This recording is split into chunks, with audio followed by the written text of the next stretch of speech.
ಹರಿ ಓಂ ಗುರುಭ್ಯೋ ನಮಃ. ಆತ್ಮೀಯರೇ ನಮಸ್ಕಾರ. ಆತ್ಮೀಯರೇ, ನಾವೀಗ ಗುರುಬಲ, ಗುರು ಬದಲಾವಣೆಯ ಫಲ ಏನು, ಈ ಗುರುಬಲ, ಗುರು ಬದಲಾವಣೆ ಫಲ ಅನ್ನುವಂಥ ವಿಚಾರಕ್ಕೆ ಬಹಳಷ್ಟು ಜನ ಪ್ರತಿ ವರ್ಷ ತಿಳ್ಕೊಳ್ಳುವಂತಹ ವಿಚಾರದಲ್ಲಿ ದೀರ್ಘಕಾಲಿಕವಾಗಿ ಈ ಒಂದು ಬಲಗಳು ಯಾವ ರೀತಿ ಇರುತ್ತೆ ಅಂತ ಯೋಚನೆ ಮಾಡ್ತಾ ಇರ್ತಾರೆ. ಅದರಲ್ಲಿ ಧನುಸ್ಸು ರಾಶಿಯವರಿಗೆ ಈ ಗುರು ಬದಲಾವಣೆ ಆಗ್ತಾ ಇರ್ತಕ್ಕಂಥ ಬಲಗಳು ಹೆಂಗಿದೆ ಅಂತ ನೋಡಿದ್ರೆ, ನೋಡಿ, ಇಷ್ಟು ದಿನ ವೃಷಭ ರಾಶಿಯಲ್ಲಿ ಸಂಚಾರ ಮಾಡ್ತಾ ಇತ್ತು. ಹಾಗಾಗಿ ಈ ಬಲದ ಹಿಂದೆ ಅಂದರೆ ಯಾವ ದಿನಾಂಕದ ಹಿಂದಿನ ವರ್ಷ ಯಾವ ರೀತಿ ಫಲಾಫಲಗಳು ಎಷ್ಟರ ಮಟ್ಟಿಗೆ ಇತ್ತು, ಈಗ ಬಲ ಬಂದ ನಂತರ ಏನೆಲ್ಲ ಚೇಂಜಸ್ ಆಗುತ್ತೆ ಅನ್ನುವಂತಹದ್ದು ನೋಡೋಣ.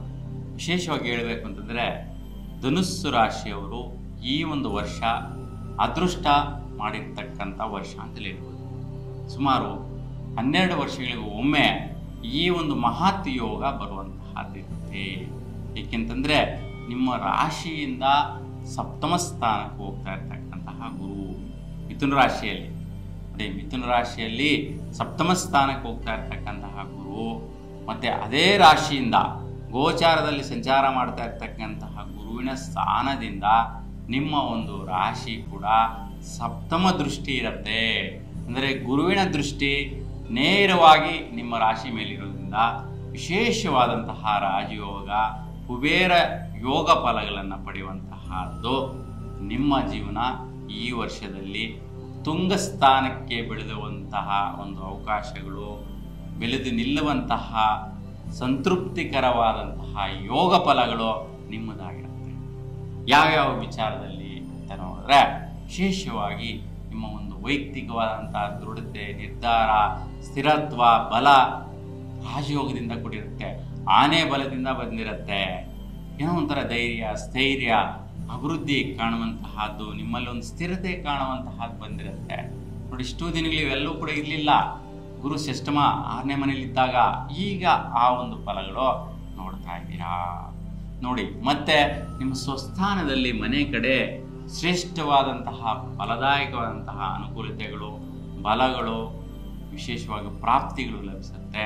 ನಿಮ್ಮ ತಂದೆ ತಾಯಿ ಸ್ಥಾನಕ್ಕೆ ರಾಜಯೋಗ ಫಲಗಳನ್ನು ಪಡೆಯುವಂತಹದ್ದು ಕೂಡ ಇರುತ್ತೆ. ಹಾಗೆ ಅಭಿವೃದ್ಧಿಯನ್ನು ನೋಡ್ತೀರಾ. ಇಷ್ಟೋ ದಿನಗಳಿಂದ ಅವೆಲ್ಲ ಕೂಡ ಇರಲಿಲ್ಲ.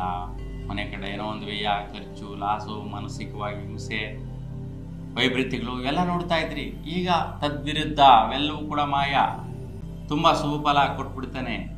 ಇನ್ನೇನಪ್ಪ ಕೊಡ್ತಾನೆ ನಿಮ್ಮ ರಾಶಿಯವರಿಗೆ ಅಂತಂದರೆ, ನೋಡಿ, ವಿವಾಹ ಆಗದಿರೇ ಇರ್ತಕ್ಕಂತಹ ಅವರಿಗೆ ವಿವಾಹ ಯೋಗ ಫಲಗಳು ಪ್ರಾಪ್ತಿ ಸಿಗ್ಬಿಡತ್ತೆ. ನೋಡಿ, ದೈವಾನುಗ್ರಹ ಸಿಕ್ಬಿಡುತ್ತೆ. ಯಾರಿಗೆಲ್ಲ ವಿವಾಹ ಸಂಬಂಧಗಳು ಆಗ್ತಾ ಇಲ್ಲ ಅಂತಹವರೆಲ್ಲ ಧನುಸ್ಸು ರಾಶಿಯವರು ಈ ವರ್ಷದಲ್ಲಿ ಪ್ರಯತ್ನ ಮಾಡಿದ್ರೆ ಸಾಕು, ಒಂದು ಹುಡುಗಿ ಸಿಗುವಂತಹದ್ದು, ಹುಡುಗ ಸಿಗುವಂತಹ ಒಂದು ಮಹತ್ ಭಾಗ್ಯ ಸಿಗುತ್ತೆ. ದಂಪತಿಗಳಿಗಾದರೆ ರಾಜಯೋಗ ಅಂದರೆ ಗಂಡ ಹೆಂಡತಿಯರಲ್ಲಿ ಧನುಸ್ಸು ರಾಶಿ ಯಾರ್ದಿದೆಯೋ ಅವ್ರಿಗೆ ಒಳ್ಳೆ ಸಂತೃಪ್ತಿಕರವಾದಂತಹ ಜೀವನ, ದಂಪತಿ ಸ್ಥಾನದಲ್ಲಿ ಒಳ್ಳೆ ಸೌಖ್ಯ ಪ್ರಾಪ್ತಿಗಳು, ಅನುಕೂಲ ಪ್ರಾಪ್ತಿಗಳು ಲಭಿಸಿಬಿಡುತ್ತೆ. ಈ ರೀತಿಯ ಒಂದು ಅನುಕೂಲತೆಯ ಯೋಗ ಫಲಗಳೆಲ್ಲವೂ ಕೂಡ ನೀವು ಈ ಒಂದು ವರ್ಷದಲ್ಲಿ ನೋಡುವಂತಹದ್ದು ಗುರುವಿನಿಂದ ಸಿಗುತ್ತೆ. ಈ ಗುರು ಯಾವ ದಿನಾಂಕದಿಂದ ಪ್ರಾರಂಭ ಆಗಿ ಯಾವ ದಿನಾಂಕದವರೆಗೂ ಇರ್ತಾನಪ್ಪ ಅಂತಂದರೆ, 2025 ಮೇ 14ನೇ ತಾರೀಕು ಪ್ರಾರಂಭ ಮಾಡಿ 2026 ಜೂನ್ 1ನೇ ತಾರೀಕುವರೆಗೂ ಈ ಒಂದು ಗುರುವಿನ ಬಲಗಳು ನಡೆಯುತ್ತೆ. ಇದರಲ್ಲಿ ಯಾವ ರೀತಿ ವ್ಯತ್ಯಯಗಳು ಕೂಡ ಬರುತ್ತೆ ಅಂತ. ಯಾಕೆ ಅಂತಂದರೆ, ನಾನು ಇಷ್ಟು ಹೇಳಿರ್ತಕ್ಕಂಥ ವಿಚಾರಗಳಲ್ಲೂ ಕೂಡ ಮತ್ತೆ ಸ್ವಲ್ಪ ವ್ಯತ್ಯಯ ವೈಪರೀತ್ಯದಲ್ಲಿ ಕಾಣಿಸುವಂಥ ದಿನಾಂಕಗಳಿದೆ. ಯಾಕಪ್ಪ ಅಂತಂದರೆ, ಗುರು ಸಂಚಾರ ಮಾಡುವಂತಹ ಒಂದು ನಕ್ಷತ್ರಗಳು ಎಷ್ಟು ಪ್ರಮಾಣದಲ್ಲಿ, ಅಂದರೆ ಯಾವ ರೀತಿಯ ಒಂದು ಪ್ರಮಾಣದ ಬಲಗಳನ್ನು ನಿಮ್ಮ ರಾಶಿಯ ಮೇಲೆ ಕೊಡುತ್ತೆ ಅನ್ನೋದು ಕೂಡ ನೋಡಬೇಕಾಗತ್ತೆ. ಹಾಗಾಗಿ ಒಂದು ಮಿಥುನ ರಾಶಿಗೆ ಪ್ರವೇಶ ಆಗ್ತಾ ಇದ್ದ ಗುರು ವೃಷಭ ನಕ್ಷತ್ರ 3ನೇ ಪಾದಕ್ಕೆ ಪ್ರವೇಶ ಮಾಡ್ತಾನೆ.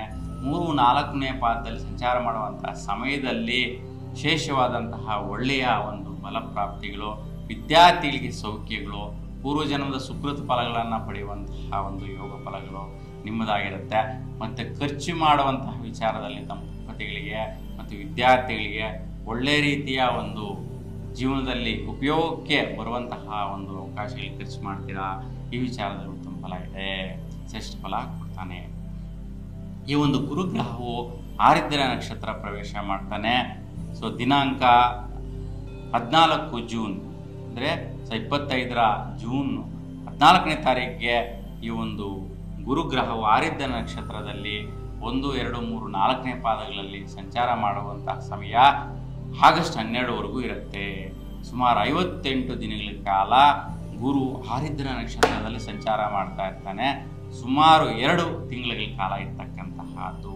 ಈ ಸಮಯದಲ್ಲಿ ನೋಡಿ, ಈ ನಕ್ಷತ್ರಕ್ಕೆ ಅಧಿಪತಿ ಗ್ರಹ ರಾಹು ಬರುವುದರಿಂದ ರಾಹು ನಕ್ಷತ್ರದಲ್ಲಿ ಗುರು ಅಷ್ಟೇನು ಫಲಗಳನ್ನ ಕೊಡೋದಿಲ್ಲ. ನಾನೇನೆಲ್ಲ ಶುಭದಾಯಕವಾದಂಥ ಫಲಗಳು ಹೇಳಿದೆ ಅವೆಲ್ಲವೂ ಕೂಡ ರಿವರ್ಸ್ ಆಗುವಂತಹ ಸಾಧ್ಯತೆಗಳಿರುತ್ತೆ. ಹಾಗೆ ತುಂಬ ಸೂಕ್ಷ್ಮವಾಗಿ ಈ ದಿನಾಂಕಗಳನ್ನು ನೀವು ನೋಟ್ ಮಾಡಿಕೊಂಡು ಜಾಗೃತಿಯಿಂದ ಹೆಜ್ಜೆ ಇಡುವುದು ಒಳ್ಳೆಯದು. ಯಾಕೆಂದರೆ ಸ್ಪೀಡಾಗಿ ಹೋಗುವಾಗ ದಾರಿ ಸಾಗತ್ತೆ ನಿಜ, ಆದರೆ ಅವಘಡಗಳಾಗುವಂತಹ ಸಂದರ್ಭಗಳು ಕೂಡ ಇರುತ್ತೆ. ಹಾಗಾಗಿ ಈ ಒಂದು ಸಮಯದಲ್ಲಿ ಸ್ವಲ್ಪ ಅವಘಡಗಳಾಗುವಂತಹದ್ದಿರುತ್ತೆ. ನಿಮ್ಮ ಒಂದು ವೈಯಕ್ತಿಕ ನಿರ್ಣಯಗಳಲ್ಲಾಗಿರ್ಬೋದು, ಮತ್ತು ನಿಮ್ಮ ಒಂದು ಸುಸ್ಥಾನ ಮನೆ ಕಡೆ ವಿಚಾರದಲ್ಲಾಗಿರ್ಬೋದು, ದಂಪತಿಗಳಿಗಾಗಿರ್ಬೋದು, ಮತ್ತು ವಿದ್ಯಾರ್ಥಿಗಳಿಗಾಗಿರ್ಬೋದು, ಎಲ್ರಿಗೂ ಕೂಡ ನಿಮ್ಮ ಪ್ರಯತ್ನಗಳೆಲ್ಲ ಕಡೆ ರಿವರ್ಸ್ ಹೊಡೆಯುವಂತಹದ್ದು, ವೈಪರೀತ್ಯಗಳಾಗುವಂತಹದ್ದು, ಮತ್ತು ಭಾಗ್ಯದ ವಿಷಯಗಳು ಯಾವುದೋ ಇನ್ವೆಸ್ಟ್ಮೆಂಟ್ ಮಾಡ್ತೀರಾ ಅವೆಲ್ಲವೂ ಕೂಡ ಶೂನ್ಯ ಆಗಿಬಿಡುವಂತಹದ್ದು, ರಿವರ್ಸ್ ಆಗಿಬಿಡುವಂತಹ ಸಾಧ್ಯತೆಗಳಾಗಿರುತ್ತೆ. ನಿಮ್ಮ ತಲೆಗೆ ಈ ಒಂದು ಒಳೆಯೋದೇ ಇಲ್ಲ, ಮನಸ್ಸಿಗೆ ಗಮನಕ್ಕೆ ಬಾರದಿರನೇ ಈ ಒಂದು ವೈಪರೀತ್ಯಗಳನ್ನು ನೀವು ಅನುಸರಿಸ್ಬಿಡುವಂತಹದ್ದು ಈ ನಕ್ಷತ್ರದಲ್ಲಿ ನೋಡುವಂತಹದ್ದಿದೆ.